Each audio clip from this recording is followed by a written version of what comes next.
மனிதர்களே செல்ல முடியாத ஆழ்கடல் முதல் தாய்ப்பால் வரையிலும் மைக்ரோ பிளாஸ்டிக் கலந்துவிட்டது.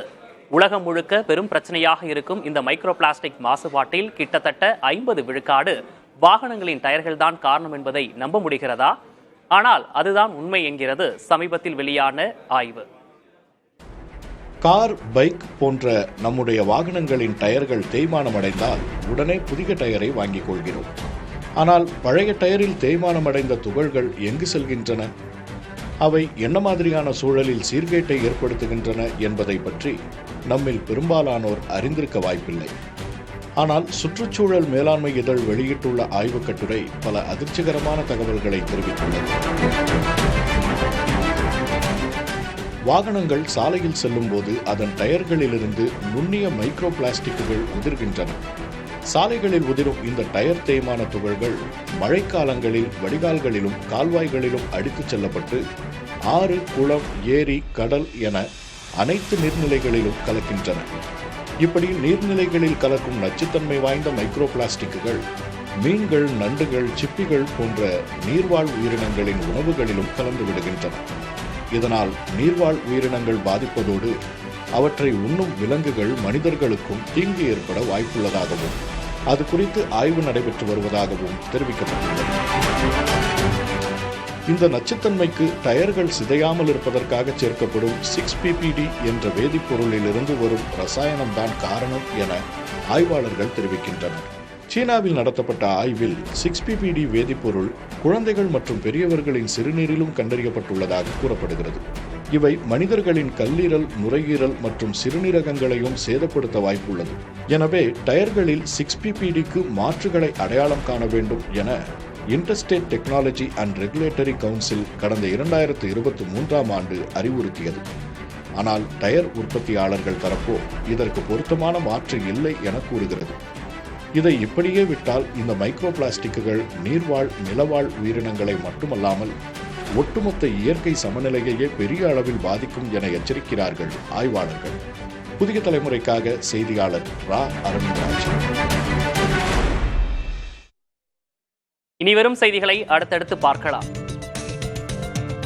சத்தீஸ்கரில் நக்சல்களால் பாதிக்கப்பட்ட மற்றும் புறநகர் பகுதிகளில் 4000 புதிய BSNL மொபைல் டவர்களை நிறுவ நடவடிக்கை எடுக்கப்பட்டுள்ளதாக மத்திய இணையமைச்சர் பெம்மாசனி சந்திரசேகர் தெரிவித்துள்ளார்.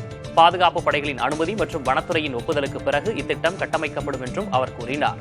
பள்ளிகளில் மாணவர்களுக்கு நீட், JEE போன்ற போட்டித் தேர்வுகளுக்கான டிஜிட்டல் வசதிகள் ஏற்படுத்தப்பட உள்ளதாகவும் மாற்றுத்திறனாளி மாணவர்களுக்கு கூடுதல் உதவிகள் வழங்கப்படும் என்றும் அவர் தெரிவித்தார்.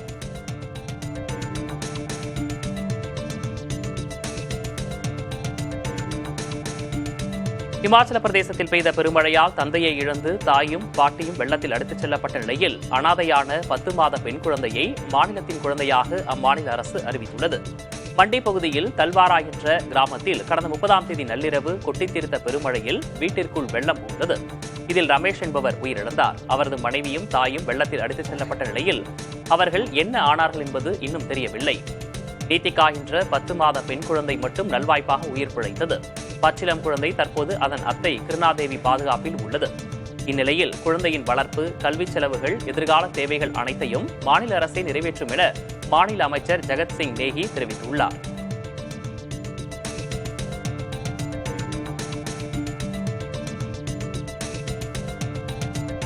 ஆண்டொன்று போனால் வயது ஒன்று கூடும், அதற்கெல்லாம் கவலைப்பட முடியுமா என்கிறார் ஸ்ருதிஹாசன். வயதை பற்றி தாம் கவலைப்படுவதில்லை என்றும், ஆனால் தம்மை விட மற்றவர்கள் இதுகுறித்து அதிகம் யோசிப்பதாகவும் அவர் கூறியுள்ளார். சிலர் சில கதாபாத்திரங்களுக்கு மட்டுமே பொருந்துவார்கள் என்ற நிலை இருப்பதாகவும் அவ்வாறான கருத்தில் தமக்கு உடன்பாடில்லை என்றும் ஸ்ருதிஹாசன் கூறியுள்ளார். 6 வயதிலேயே பாடகியாக தாம் அறிமுகமானது தமக்கு கிடைத்த வரம் என்றும் ஸ்ருதிஹாசன் நெகிழ்ச்சியுடன் தெரிவித்துள்ளார். தேவர் மகன் படத்தை குறிப்பிட்டு இதனை அவர் தெரிவித்தார்.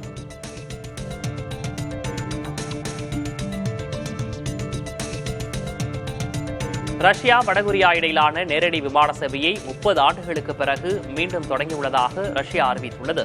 அதன்படி ரஷ்ய தலைநகர் மாஸ்கோவிலிருந்து வடகொரிய தலைநகர் பியாங்யாங்கிற்கு ரஷ்யாவின் நாட்வின் விமான நிறுவனம் விமான சேவையை தொடங்கியிருக்கிறது.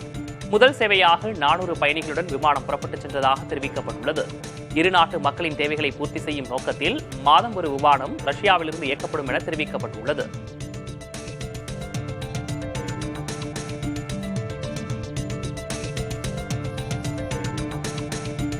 தென் அமெரிக்க நாடான பொலிவியாவில் நாய்களுடன் சேர்ந்து ஓடும் வினோத ஓட்டப்பந்தயம் நடைபெற்றது. லாபாஸ் நகரில் நடைபெற்ற இந்த போட்டியில் நூற்றுக்கணக்கானோர் தங்கள் செல்ல பிராணிகளுடன் கலந்து கொண்டனர். சிலர் தங்கள் நாய்க்குட்டிகளை கையில் ஏந்தியபடி ஓடினர். செல்ல பிராணிகளை பராமரிப்பு குறித்து விழிப்புணர்வு ஏற்படுத்தும் நோக்கத்தில் காவல்துறையினரால் ஏற்பாடு செய்யப்பட்டிருந்த இந்த போட்டிக்கு அப்பகுதி மக்களிடையே நல்ல வரவேற்பு கிடைத்துள்ளது.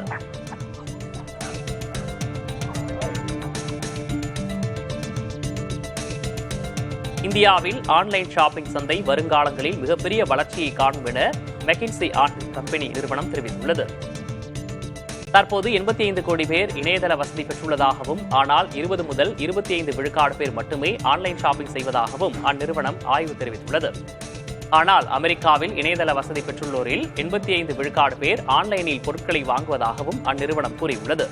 இணையதள வசதி பெற்றுள்ளோர் ஆன்லைன் ஷாப்பிங்குக்கு மாறத் தொடங்கினால் அத்துறை பிரம்மாண்ட வளர்ச்சி பெறும் என மெக்கின்சி கம்பெனி தெரிவித்துள்ளது.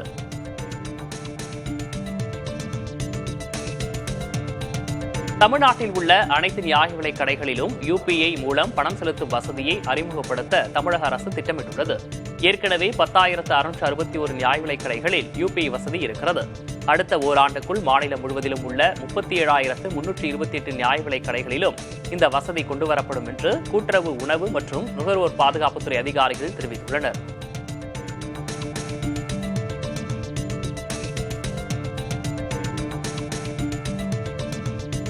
ஏழ்மையில் இருந்தாலும் நேர்மையை மட்டும் கைவிடாமல் இறுக பற்றிக் கொள்கிறார்கள் சாமானியர்கள். அப்படித்தான் தன் காரில் பயணி தவறவிட்ட 5 லட்சம் ரூபாய் மதிப்பிலான நகையை உரியவரிடம் ஒப்படைத்து மாணிக்கமாய் மிளிர்கிறார் கார் ஓட்டுநர் ஒருவர். சென்னை பெரும்பாக்கத்தைச் சேர்ந்த சுஜிதா தன்னுடைய பழைய வைர நகையை மாற்றுவதற்காக செயலியில் கார் புக் செய்து குடும்பத்தோடு கடைக்கு சென்றுள்ளார். ஆனால் நகை இருந்த பையை எடுக்காமல் இறங்கிச் சென்று விட்டனர். கடைக்குள் சென்ற பிறகே நகையை காரிலேயே தவறவிட்டது தெரியவந்தது. கார் ஓட்டுநரை தொடர்பு கொள்ள முடியாததால் மாம்பலம் காவல் நிலையத்தில் சுஜிதா புகார் அளித்துள்ளார். இதற்கிடையில் மற்றொரு பயணியை இறக்கிவிட்ட போது தனது காரில் இருந்த நகையை பார்த்த ஓட்டுநர் பூக்கடை காவல் நிலையத்தில் ஒப்படைத்துள்ளார். அவர்கள் மாம்பலம் காவல் நிலையத்தை தொடர்பு கொண்டு புகார் ஏதேனும் பதிவாகியுள்ளதா என்று விசாரித்து நள்ளிரவில் உரியவரிடம் வைர நகையை ஒப்படைத்துள்ளனர்.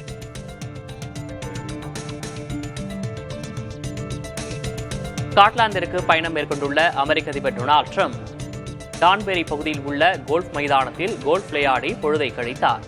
பாதுகாவலர்கள் புடைசூழ கோல்ஃப் ஆடிய டிரம்ப் ஒரு இடத்திலிருந்து மற்றொரு இடத்திற்கு செல்ல கோல்ஃப் வாகனத்தை தானே இயக்கிச் சென்ற காட்சிகளும் வெளியாகியுள்ளன. இதற்கிடையே அந்த மைதானத்திற்கு அருகே கூடிய சில டிரம்ப் ஆதரவாளர்கள் பிரிட்டன் பிரதமர் ஸ்டார்மருக்கு எதிரான வாசகங்கள் எழுதப்பட்டிருந்த பதாகைகளை காண்பித்தபடி கோஷம் எழுப்பியதால் சலசலப்பு ஏற்பட்டது.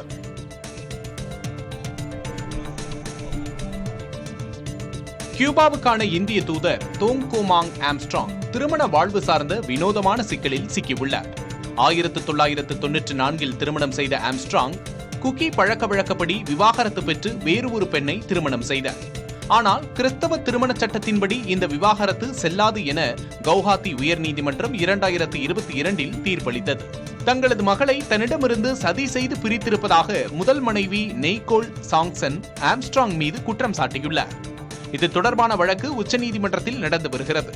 கவுஹாத்தி உயர்நீதிமன்ற தீர்ப்பை சட்டப்படி சரியானது என்று உச்சநீதிமன்ற நீதிபதிகள் அங்கீகரித்தனர்.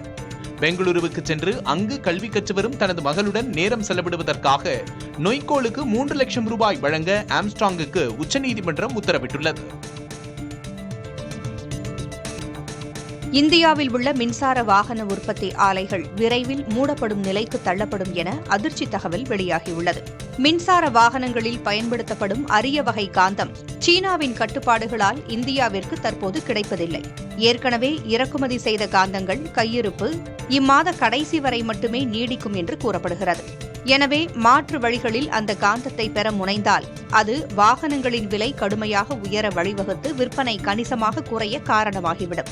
எனவே பிரச்சினை சரியாகும் வரை உற்பத்தியை நிறுத்த பல நிறுவனங்கள் பரிசீலிப்பதாக தகவல் வெளியாகியுள்ளது. ஏற்கனவே மத்திய அரசிடமிருந்து வரவேண்டிய உற்பத்தி சார்ந்த ஊக்கத்தொகையும் மின் வாகனங்களுக்கான ஊக்கத்தொகையும் இத்துறையினருக்கு வந்து சேரவில்லை என்று கூறப்படுகிறது. அடுத்து பண்டிகை காலம் தொடங்கும் நிலையில் வாகன விற்பனை அதிகரிக்க உள்ள சூழலில் வந்துள்ள இந்த நெருக்கடி வாகன உற்பத்தியாளர்களை கவலையில் தள்ளியுள்ளது. மகாராஷ்டிரா மாநிலத்தில் பெண்களுக்கான மாதாந்திர நிதியுதவி திட்டத்தில் 14,298 ஆண்களும் பலன் பெற்றுள்ளது அதிர்ச்சியை ஏற்படுத்தியுள்ளது. மகாராஷ்டிராவில் ஏழை குடும்ப பெண்களுக்கு மாதம் 1,500 ரூபாய் தரும் திட்டம் செயல்படுத்தப்பட்டு வருகிறது. இத்திட்டம் குறித்து மாநில அரசு தணிக்கை செய்ததில் 14,298 ஆண்கள் முறைகேடாக இத்தொகையை பெற்றதும், இதனால் அரசுக்கு 21,44 லட்சம் ரூபாய் இழப்பு ஏற்பட்டதும் தெரியவந்துள்ளது. மேலும் ஒரே குடும்பத்தில் 2 பெண்கள் நிதி பெற்றது உள்ளிட்ட முறைகேடுகளும் தெரியவந்துள்ளது. இதனால் கொந்தளிக்கும் எதிர்க்கட்சிகள் சிபிஐ விசாரிக்க வலியுறுத்தியுள்ளன. இவ்விவகாரம் குறித்து விரிவான விசாரணை நடத்தப்படும் எனவும், முறைகேடு செய்தவர்களிடமிருந்து பணம் திரும்பப் பெறப்படும் என்றும் துணை முதல்வர் அஜித் பவார் உறுதியளித்துள்ளார்.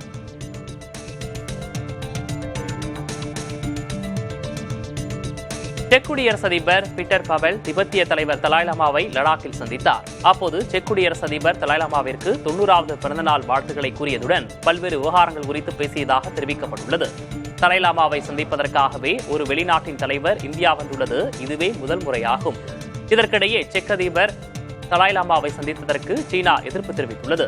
இது ஒரு சீன கொள்கைக்கு எதிரானதாகும் என செக் நாட்டில் உள்ள சீன தூதரகம் கூறியுள்ளது. திபெத்திய பிரிவினைவாதத்திற்கு ஆதரவான சமிக்கைகளை தருவது தங்கள் அதிருப்திக்கு காரணமாகிவிடும் எனவும் சீனா கூறியுள்ளது.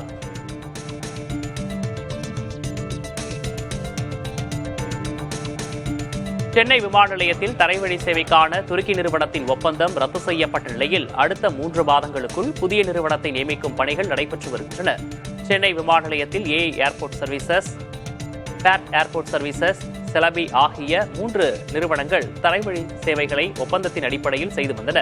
பயணிகளின் உடைமைகளை முனையத்திலிருந்து விமானத்திற்கு கொண்டு செல்வது, விமான நிலையம் உள்ளும் புறமான தூய்மைப் பணிகள், விமானங்களை தூய்மைப்படுத்துவது, விமானங்களை இயக்க உதவி புரிதல் உள்ளிட்ட பல்வேறு பணிகளை செய்து வருகின்றன. பாகிஸ்தானுடன் நட்புக்கரம் நீட்டியதால் துருக்கி நாட்டின் மீது அதிருப்தி தெரிவித்து அந்நாட்டைச் சேர்ந்த செலபி நிறுவனத்துடனான ஒப்பந்தத்தை இந்திய விமான ஆணையம் ரத்து செய்தது. பெரிய விமான நிலையங்களில் தரைவழி சேவையில் 3 நிறுவனங்கள் ஈடுபட்டு வரும் நிலையில் புதிய நிறுவனத்துடன் ஒப்பந்தம் செய்யும் பணிகளில் சென்னை விமான நிலைய அதிகாரிகள் தீவிரம் காட்டி வருகின்றனர். சமூக ஊடகங்களில் தமிழை தவறாக பயன்படுத்துவோர் தமிழின் கற்பை சந்தேகப்படுவதாக கவிஞர் வைரமுத்து தனது வலைதள பக்கத்தில் பதிவிட்டுள்ளார். சரியான தமிழ் பயன்பாடு தெரியாதவர்கள் தவறான திருத்தங்களை சொல்வதாகவும், தமிழின் பொதுவிதி அறியாதவர்கள் தனது தண்ணீர் தேசம் நாவலில் இத்து எங்கே என்று கேட்பதாகவும் வைரமுத்து பதிவிட்டுள்ளார். சரியான சொல்லாட்சியை தவறென்று சொல்லி தமிழின் கற்பை சந்தேகப்படுவதாகவும், இவர்களோடு மல்லு கட்டுவதை அழகான சண்டை என்றே கருதுவதாகவும் அவர் குறிப்பிட்டுள்ளார். நல்ல தமிழ் அறியாவிடில் கேட்டு கற்று தெளியுங்கள் என்றும், சரியானதை படிப்பதன் மூலம் தப்புக்கு தங்கமுலாம் பூசாதீர்கள் எனவும் வைரமுத்து அறிவுறுத்தியுள்ளார். மேலும் தமிழ் வளர்ச்சித்துறை, செம்மொழி தமிழாய்வு, மத்திய நிறுவனம் உள்ளிட்ட அமைப்புகள் தமிழர்களின் அன்றாட தமிழோடு இயங்க வேண்டும் என்றும் வைரமுத்து வலியுறுத்தியுள்ளார்.